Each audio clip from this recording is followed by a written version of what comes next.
Around Kansas, brought to you by Kansas Farm Bureau, the voice of agriculture. Go to kfb.org or find us on Facebook and Twitter. Cowboys like to eat, and we also complain about the food.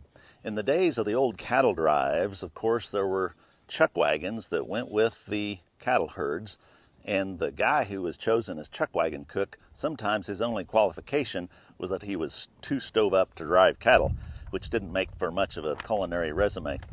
This poem is entitled, "This Grub is Out of This World."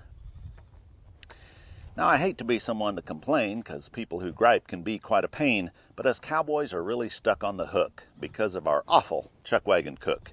On this trail drive, he's the only food that we've got, but his grub tastes like your belly will rot.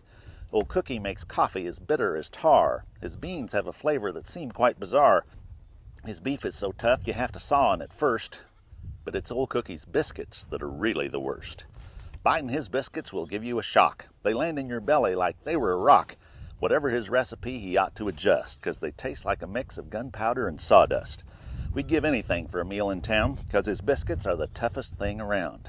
But instead of giving our stomachs abuse, I think I've come up with the perfect use.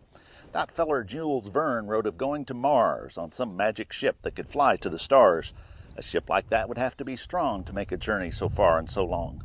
So when they go to make that trip, they should use Cookie's biscuits to build the ship. Happy trails. Closed captioning brought to you by Kansas Soybean Commission.